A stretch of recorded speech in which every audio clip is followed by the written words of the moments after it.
ഇത്തരം പരസ്യമൊക്കെ AKG സെന്ററിലെ പൈസ എടുത്ത് ചെയ്യണം. അല്ലാതെ ജനങ്ങളുടെ നികുതി പണം എടുത്ത് PRD വഴി ഇത്തരം രാഷ്ട്രീയ അല്പത്തരങ്ങൾ കാണിക്കരുത്. സർക്കാരിന്റെ പരസ്യ പ്രചരണങ്ങൾക്കെതിരെ ഷാഫി പറമ്പിൽ ഉന്നയിച്ച ഈ വാക്കുകൾ നിലവിലെ രാഷ്ട്രീയ സാഹചര്യത്തിൽ വലിയ ചർച്ചകൾക്കാണ് വഴി തുറന്നിരിക്കുന്നത്. കേരളത്തിലെ ജനങ്ങളെ കബളിപ്പിക്കാൻ സർക്കാർ പൊതുഖജനാവ് ദുരുപയോഗം ചെയ്യുന്നു എന്ന ഗുരുതരമായ ആരോപണമാണ് ഷാഫി ഇവിടെ ഉന്നയിക്കുന്നത്. ഉഷയുടെയും ഹർഷിനയുടെയും എക്സ്റേ റിപ്പോർട്ടുകൾ പത്രങ്ങളുടെ 1-ാം പേജിൽ സർക്കാർ പരസ്യമായി നൽകാൻ തയ്യാറുണ്ടോ എന്നും അദ്ദേഹം വെല്ലുവിളിക്കുന്നു. സർക്കാരിന്റെ വീഴ്ചകൾ മറച്ചുവെക്കാൻ PRD വഴി കോടിക്കണക്കിന് രൂപയാണ് ദൂർത്തടിക്കുന്നത്. സർക്കാരിനെതിരെ ഹൈക്കോടതി നടത്തിയ പരാമർശങ്ങളും ജനങ്ങൾക്കിടയിലുള്ള പ്രതിഷേധങ്ങളും മറച്ചുപിടിക്കാനാണ് ഇത്തരം ജാക്കറ്റ് പരസ്യങ്ങൾ നൽകുന്നത്. രാഷ്ട്രീയ താരതമ്യങ്ങൾക്കും പ്രചരണങ്ങൾക്കും വേണ്ടി ജനങ്ങളുടെ നികുതിപ്പണം ഉപയോഗിക്കുന്നത് ജനാധിപത്യ വിരുദ്ധമാണെന്ന് അദ്ദേഹം ആഞ്ഞടിക്കുന്നു. കിഫ്ബി പോലുള്ള സംവിധാനങ്ങളെ പോലും ഒരു PR ഏജൻസിയെ പോലെയാണ് സർക്കാർ ഉപയോഗിക്കുന്നത്. 9.5% പലിശയ്ക്കെടുത്ത പണം വികസനത്തിനല്ല, മറിച്ച് രാഷ്ട്രീയ പരസ്യങ്ങൾക്കാണ് ചിലവഴിക്കുന്നത്.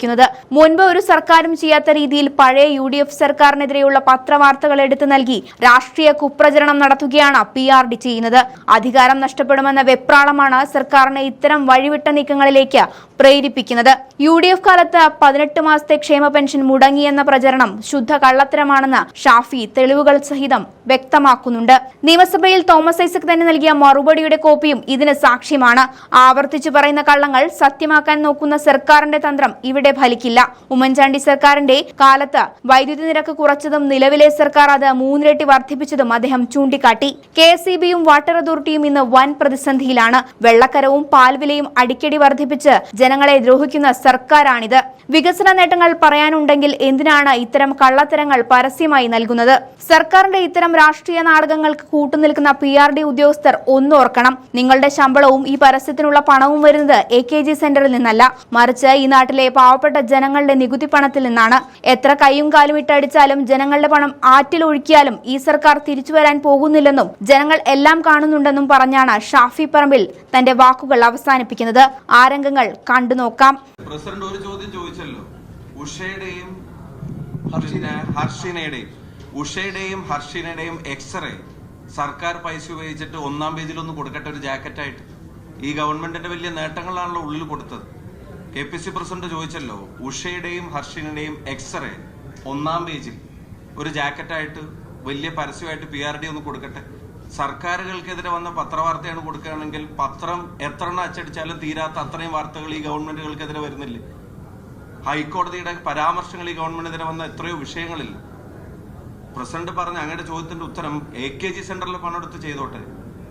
പൊതുഖജനാവിലത്തെ പൈസ എടുത്തിട്ടല്ല ഈ പറയുന്ന പൊളിറ്റിക്കൽ കമ്പാരിസന് വേണ്ടി ജനങ്ങളുടെ നികുതി പണം ഉപയോഗിക്കാൻ പാടില്ല. സർക്കാരിന്റെ പ്രചരണങ്ങൾ തള്ളിമറിക്കുന്നുണ്ടല്ലോ. ഇൻഫ്രാസ്ട്രക്ചർ ഫണ്ട് ബോർഡ് എന്ന് പറഞ്ഞ കിഫ്ബിയെ പോലും ഒരു PRD ഏജൻസിയെ പോലെയാണ് ഉപയോഗിച്ചുകൊണ്ടിരിക്കുന്നത്. അതിന്റെ പണം കോടിക്കണക്കിന് രൂപ 9.5% വരെ പലിശക്ക് എടുക്കുമെന്ന് പറഞ്ഞ് പൈസ എടുത്തിട്ട് പരസ്യം കൊടുത്തുകൊണ്ടിരിക്കുക. അതിന്റെ ഇടയിലാണ് ഈ പൊളിറ്റിക്കൽ പരസ്യത്തിന് ജനങ്ങളുടെ നികുതി പണം ഉപയോഗിക്കുന്നത്. അത് PRDയുടെ ഡ്യൂട്ടി അല്ല.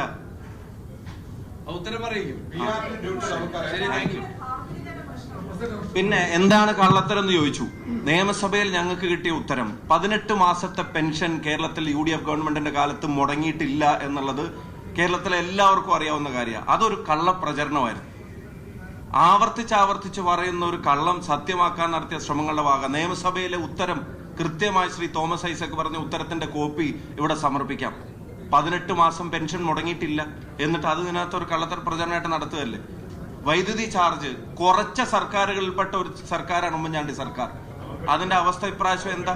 അന്ന് അതൊക്കെ ഒഴിവാക്കാൻ ഞങ്ങളെടുത്ത കരാറിനെ അട്ടിമറിച്ചിട്ടുണ്ടാക്കിയ കരാറ് 3 ഇരട്ടി തുക. ഇപ്പൊ കേരളത്തിന്റെ വൈദ്യുതി ബോർഡിന്റെ അവസ്ഥ എന്താ? ഗവൺമെന്റ് ഒന്ന് പറയട്ടെ. വാട്ടർ അതോറിറ്റി, വെള്ളക്കരം, പാലിന്റെ ചാർജ് ചോദിച്ചല്ലോ, എത്ര തവണ ഈ ഗവൺമെന്റിന്റെ കാലത്ത് കൂട്ടി? PRD എന്ന് പറയുന്നത് എന്താ? പബ്ലിക് റിലേഷൻ ഡിപ്പാർട്ട്മെന്റ് ആ ഗവൺമെന്റിന്റെ കാര്യങ്ങൾ ഏത് രീതിയിലും കൊടുക്കട്ടെ, ഗവൺമെന്റ് ചെയ്ത കാര്യങ്ങളെ കുറിച്ച്. പക്ഷെ ഏതെങ്കിലും ഒരു കാലഘട്ടത്തിൽ ഇതുപോലെ PRD ഗവൺമെന്റ് കാര്യങ്ങൾക്കപ്പുറത്ത് പഴയ ഗവൺമെന്റിന് എതിരായി വന്ന പത്രവാർത്തകൾ എടുത്തു കൊടുത്ത ഏതെങ്കിലും ഒരു ഗവൺമെന്റ് LDF ആവട്ടെ മുമ്പുണ്ടായിട്ടുണ്ടോ? ഇല്ല. ഇത് അധികാരം പോകുന്ന വെപ്രാളത്തിൽ എന്തും ചെയ്യാം എന്നുള്ളതാണ് ഇപ്പോ ഗവൺമെന്റ് ചെയ്തുകൊണ്ടിരിക്കുന്നത്. ഗവൺമെന്റ് എല്ലാം വഴിവിട്ട് പോയിക്കൊണ്ടിരിക്കുന്നത്. ഈ പറഞ്ഞ ബാൻകോഴയ്ക്ക് കൊടുക്കേണ്ടി വരും. LDF കഴിഞ്ഞ 10 വർഷം ഭരിച്ചിട്ട് വ്യക്തമായ വികസന നേട്ടങ്ങൾ അവർ എണ്ണി പറഞ്ഞിരിക്കുകയാണ്. UDF ഉമ്മൻചാണ്ടി സർക്കാരിന്റെ കാലത്ത് സോളാർ കൊടുക്കാൻ പറ്റുള്ളൂ.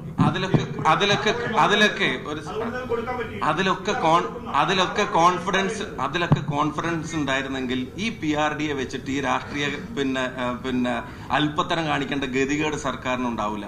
ഞാൻ പറയുന്നത് എത്ര കൈയും കാലിട്ടടിച്ചാലും എത്ര വെപ്രാളം കാണിച്ചാലും ജനങ്ങളുടെ നികുതി പണം എത്ര ആറ്റിലൊഴുക്കിയാലും ഈ സർക്കാർ തിരിച്ചു വരില്ല. പക്ഷെ അതിന് ജനങ്ങളുടെ മേല് ഈ ഭാരം കെട്ടിവെക്കരുത്. ജനങ്ങളുടെ നികുതി പണം ഞാൻ PRD ഉദ്യോഗസ്ഥരോടും പ്രസിഡന്റ് പറഞ്ഞിട്ടുണ്ടല്ലോ, ഈ പരസ്യത്തിന്റെ പൈസയും PRD ഉദ്യോഗസ്ഥരുടെ ശമ്പളവും രണ്ടും AKG സെന്ററിൽ നിന്നല്ല എന്ന് അവർ ഓർത്താൽ നന്നായിരിക്കും. ശരി.